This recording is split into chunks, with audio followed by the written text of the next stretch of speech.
Bonjour et bienvenue à Vie de foi. Aujourd'hui, j'ai le plaisir de recevoir l'évangéliste Samuel Grondin qui nous vient de l'île de la Réunion. Bonjour Samuel. Bonjour, bonjour. Gloire à Dieu, merci d'être là. On parle de ton témoignage. En fait, hier, on a vu comment Dieu t'a sauvé, t'a délivré d'un seul coup. C'est glorieux. Et cette semaine, on va parler comment on peut briller pour Jésus d'une façon glorieuse. Et on va parler spécifiquement aujourd'hui comment on peut démontrer la puissance de Dieu dans nos vies. Donc, toi, tu as vécu des choses merveilleuses et tu es en train de propager, en fait, cette bonne nouvelle et d'une façon tangible et puissante. Amen. Donc, je t'invite peut-être à nous partager un peu des choses que tu vis dans le quotidien qui révèlent la puissance de Dieu.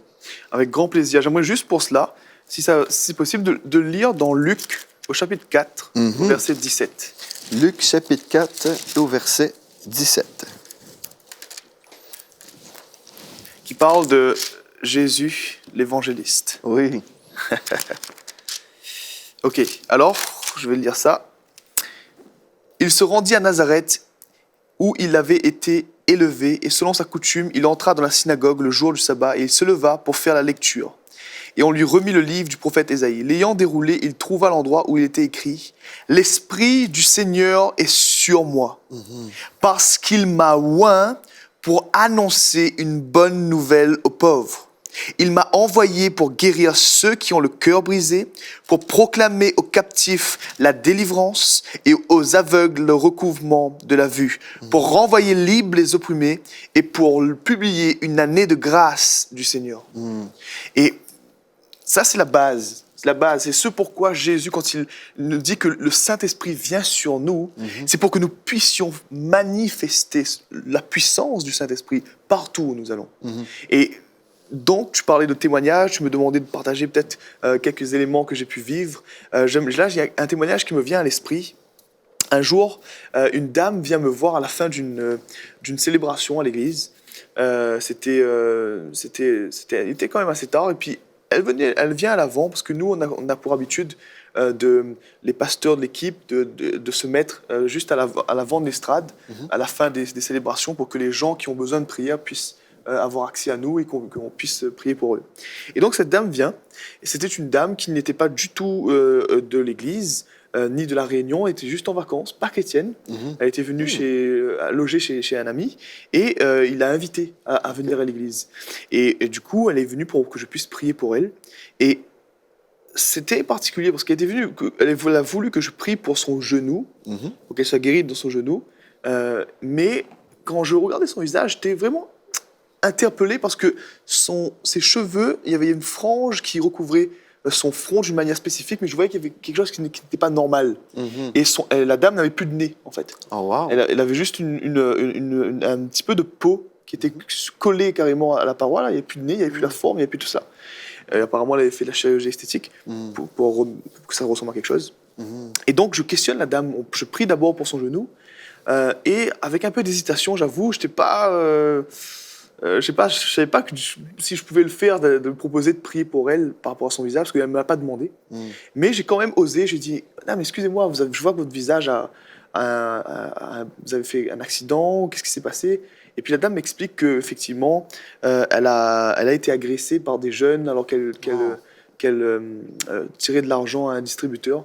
Wow. Et ces jeunes ont pris sa tête et ont tapé sa tête sur le rebord du sol, quoi. Et du coup, ça a littéralement écrasé son nez, cassé tous les os ici. Et il y avait un trou, littéralement ici. Sur son crâne. Il n'y avait plus de crâne, en fait. Une partie où il n'y avait plus de crâne, c'était mou. Et je dis à la dame, mais est-ce que vous savez que Jésus peut vous guérir de cela? Et cette dame me dit, mais oui, mais honnêtement, là, j'ai plus de nez, l'air ne circule plus. Il n'y a plus de sinus, il n'y a plus de nez.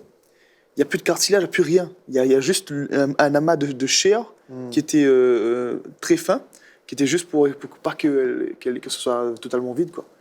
Et je lui ai dit, mais Jésus peut vous guérir. Mais je vous avoue que quand j'ai dit ça, je n'étais pas persuadé qu'il allait un truc allait prendre place à ce moment-là.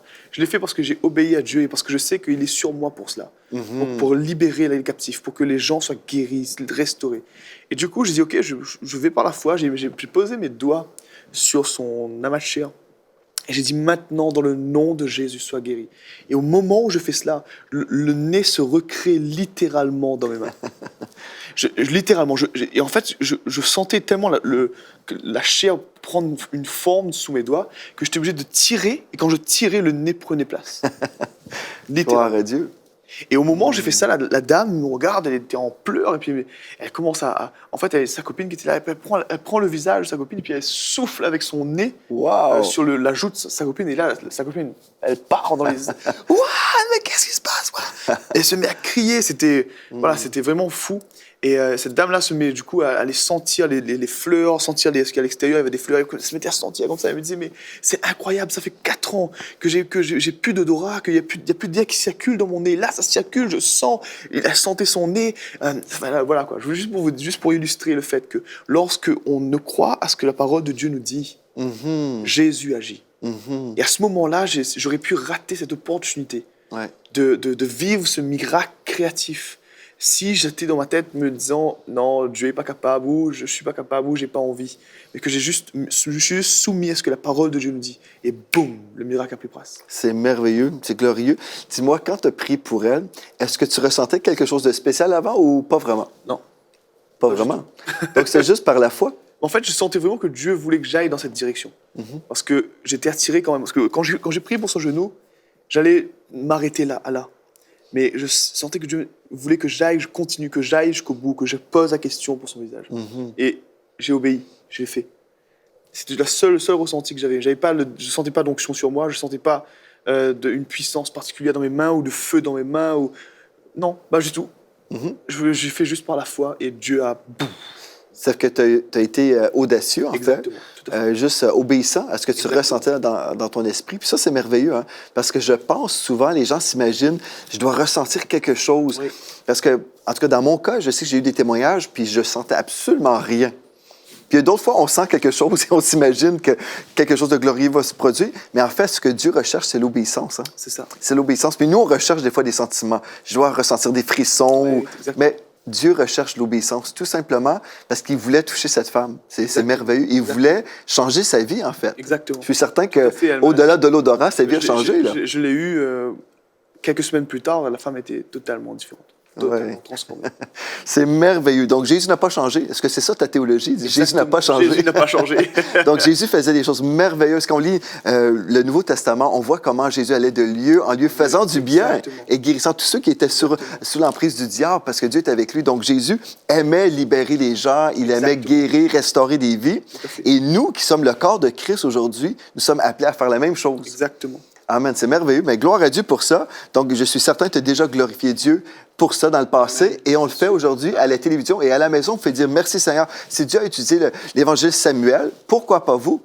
Ah, ça, c'est une des choses. On peut croire. On n'a pas besoin de ressentir quelque chose de spécial. On n'a pas besoin d'avoir un diplôme ministériel pour faire ça. Voici les signes qui accompagneront ceux qui croient. Hein, ceux qui vont croire, ils vont faire des grandes choses en son nom. Donc, merveilleux, c'est merveilleux. Donc, on peut démontrer la réalité du ciel aujourd'hui. Et pour cette femme-là, comme tu disais, elle n'était pas chrétienne, là, forcément, en venant à l'Église. C'est une femme qui venait en visite comme ça. Et par la suite, est-ce que tu as d'autres témoignages où des gens ont reçu quelque chose et puis finalement, ils se sont donnés au Seigneur? Oui, plusieurs témoignages. Alors, tu parles d'un témoignage du coup ou d'une personne qui n'était pas chrétienne aussi. Oui, absolument, mais qui, comme elle. Cela est devenue chrétienne. Oui. Ok. Là, je vais juste réfléchir parce que j'en ai plusieurs. Oui, par exemple, là, je suis allé dans une ville. Non, je vais raconter un témoignage, pardon. J'étais il n'y a pas longtemps de cela, il y a peut-être, allez, on va dire peut-être une semaine de cela. J'étais dans une maison avec une famille qui n'est pas chrétienne du tout, qui nous a appelés parce qu'ils ont entendu dire qu'on pouvait les aider par rapport à leur situation qui était très, très, très, très, très compliquée. Et je commence à lui partager la parole de Dieu, l'évangile. Cette personne se met à littéralement pleurer, être touchée par Jésus. Et se repent de ses péchés, se met à dire « Ok, Seigneur, je veux aller de l'avant avec toi, je veux être délivré. » Et à ce moment-là, on se met à prier pour cette personne. Et alors qu'on prie pour cette personne, elle se met à se manifester très violemment. C'est ce qui n'est pas du tout un problème. on a pris autorité. On a fait la délivrance qui a duré peut-être 1 heure, près 1 heure, mais c'était intense, très intense. La personne, à la fin de cette délivrance, alors il faut savoir que son style de vie, c'était qu'il était devenu littéralement enfermé chez lui. Il ne voulait plus sortir. Il a été violent. Il avait des problèmes avec l'alcool, des problèmes avec plusieurs choses. Il ne prenait plus soin de lui, il prenait plus soin des gens autour de lui. Il avait un dégoût de la vie, des pensées suicidaires. Bref, c'était vraiment la totale depuis des années. Et suite à cette délivrance, cet homme me regarde et me dit « Je veux vivre. Je veux marcher avec Jésus. Je veux suivre Jésus. Je vais venir à l'église. Je veux faire tout ce qu'il y a à faire pour lui montrer que je veux le suivre. » Maintenant, le gars, il est allé se préparer. Tout un changement radical, non seulement dans sa foi, mais en plus dans son style de vie, dans sa vie, dans son quotidien, en fait. Et ça a produit un fruit, un magnifique fruit dans ce couple qui maintenant vient à l'église et commence à le suivre. Et c'est là que je me dis que c'est fou, mais la puissance de Dieu nous a été donnée pour que les gens puissent se rendre compte que Dieu est réel et qu'il veut agir. Amen. Gloire à Dieu.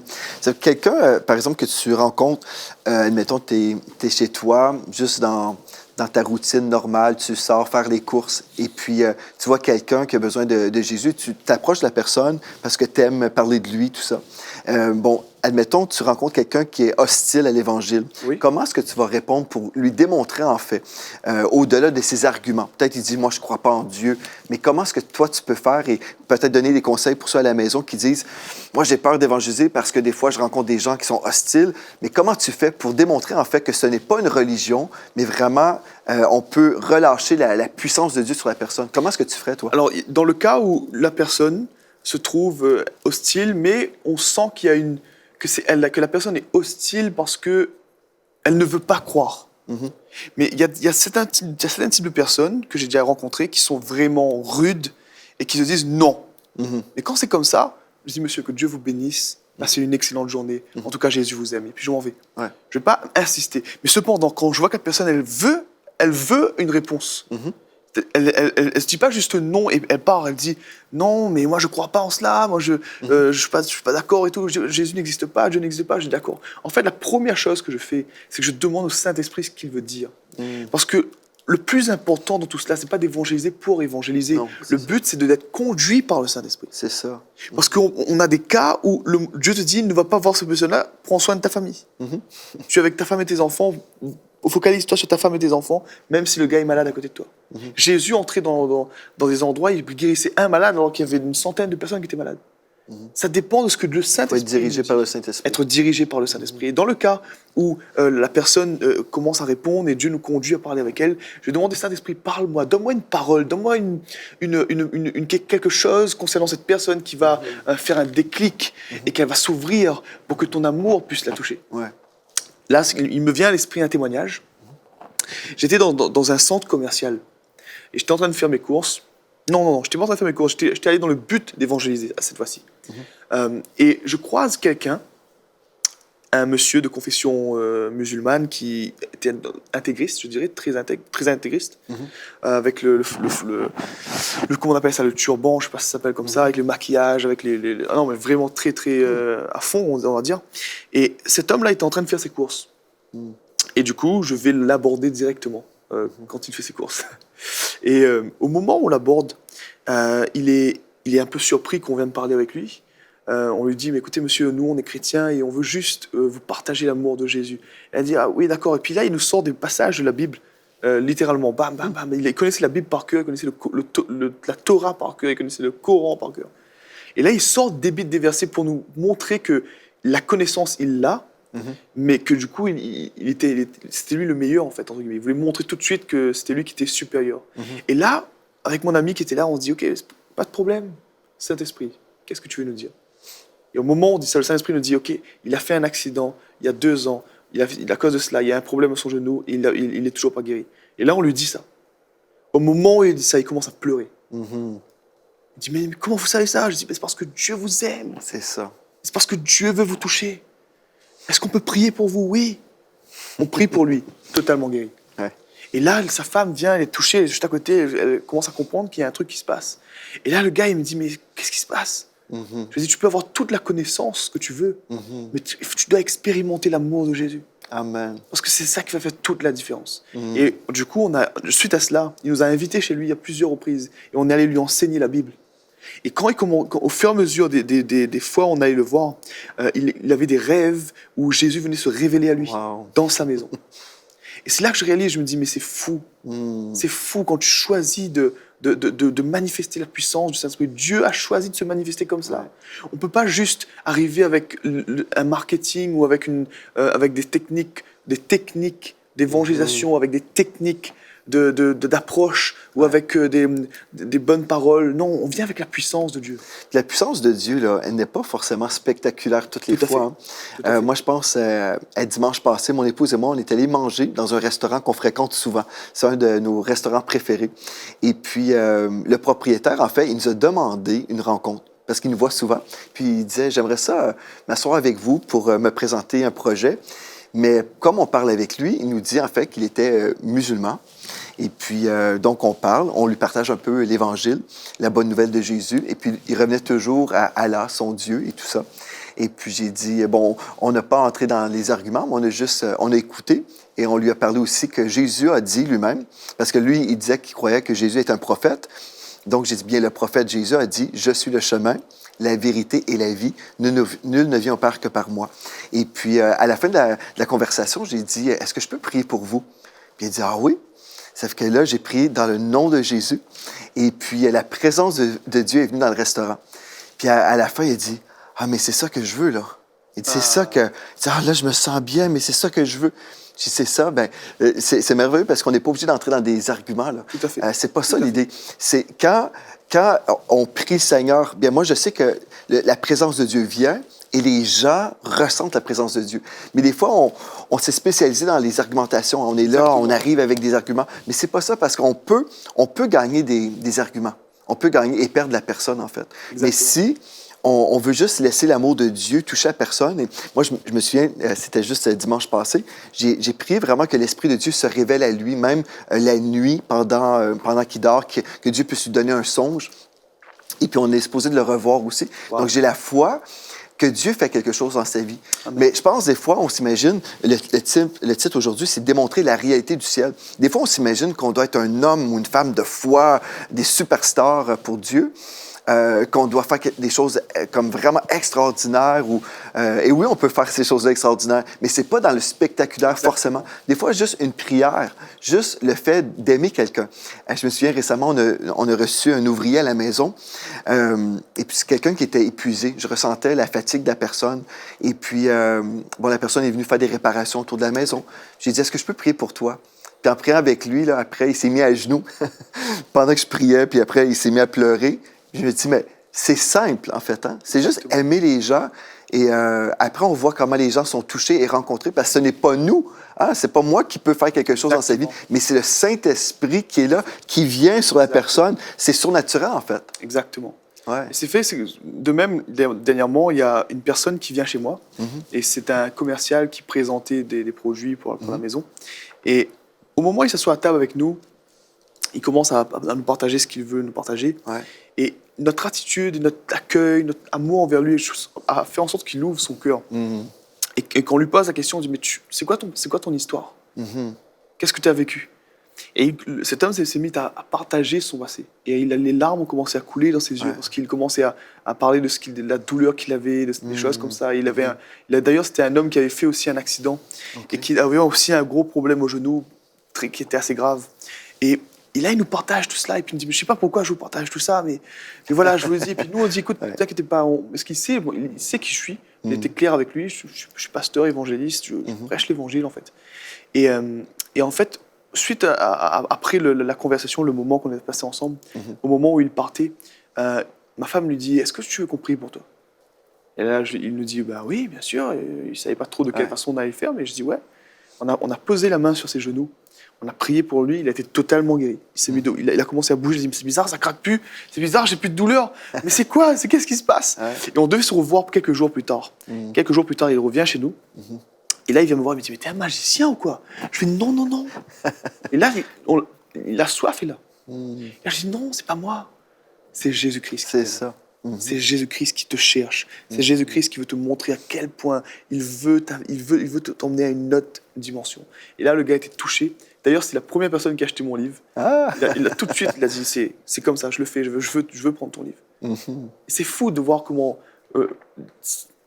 comme tu dis, c'était pas dans le démonstratif, c'était pas dans un truc qui apparaît, mais c'est juste la Dans la simplicité. simplicité. L'amour. Fait juste manifester Jésus. Ça Ouais. fait la différence. Et même, des fois, on peut avoir des opportunités même à la maison. Tu parlais, on peut partager l'Évangile avec nos enfants. Et oui, premièrement, c'est notre premier ministère. Exactement. Mais je pense, en fait, nous, ici au Québec, on a des gens qui viennent, qui font partie d'une religion, qui viennent frapper à la porte les samedis matins. Pas au Québec. Pas juste au Québec. Mais bref, je reçois 2 dames. Et moi, j'aime ça, en fait, les recevoir. Si je pouvais les recevoir plus souvent. Mais je pense qu'ils ont mis un X sur mon adresse.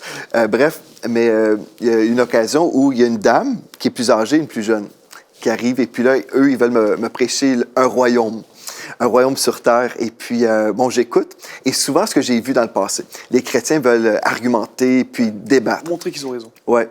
Mais en fait, bon, j'écoute la présentation, mais après, pendant que j'écoute, je prie aussi. Je pense que c'est une des choses qu'on peut faire. Peu importe les gens, que ce soit quelqu'un comme tu mentionnes, une personne juste perdue, une personne dans une religion, mais on peut être à l'écoute de l'Esprit de Dieu parce que Dieu connaît précisément le besoin de la personne.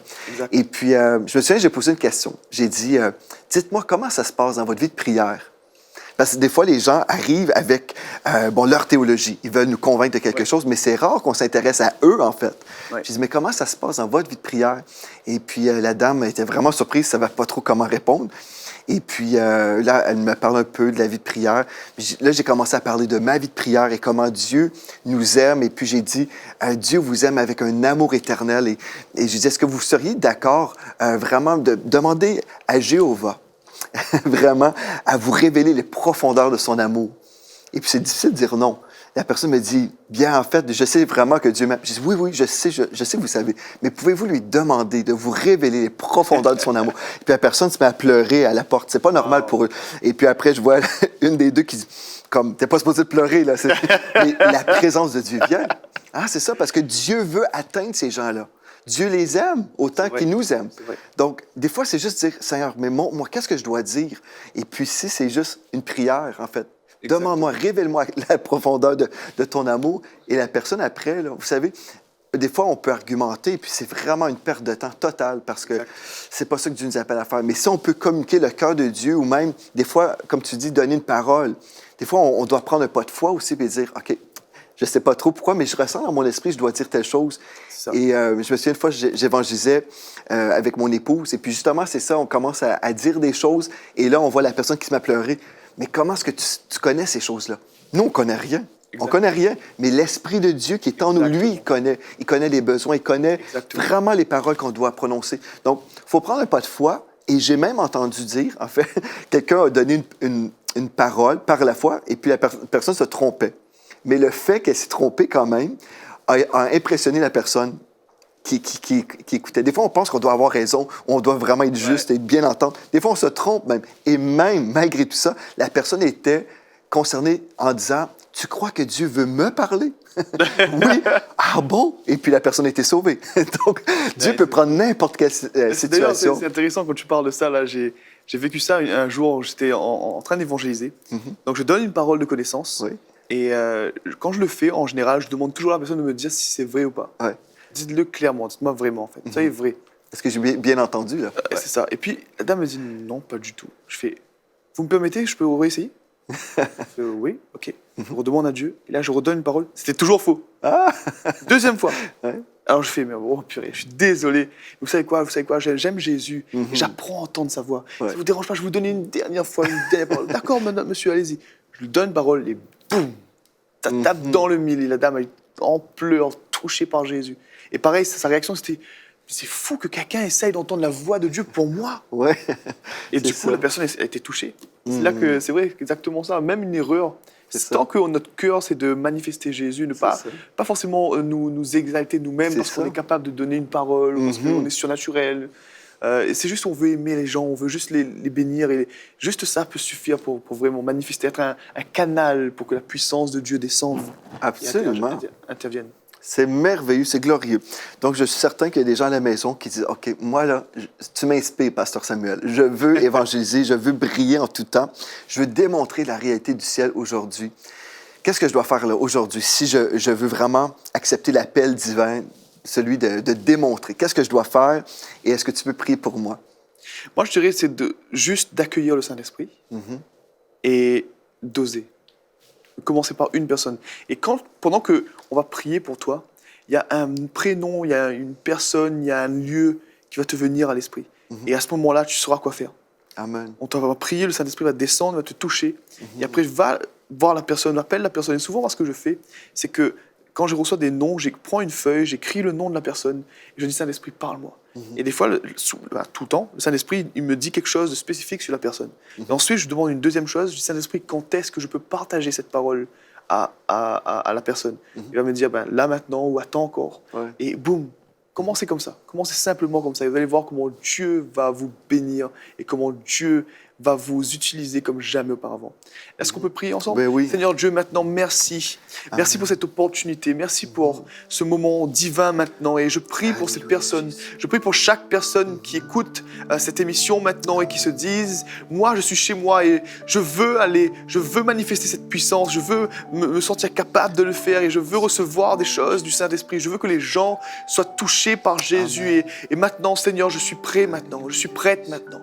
Alors maintenant, lève tes mains et accueille le Saint-Esprit. Dis, Saint-Esprit, viens maintenant sur ma vie. Viens Jésus, viens. Et prie avec moi, dis, Jésus, baptise-moi dans ton Saint-Esprit.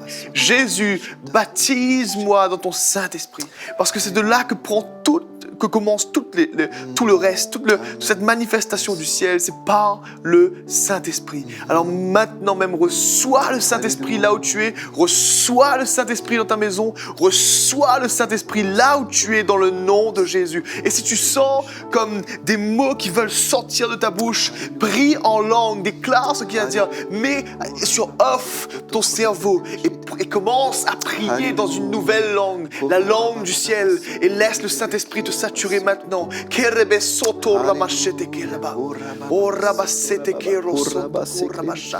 Alléluia. Amen. Gloire à Dieu. Amen. Amen. Alléluia. Gloire à Dieu.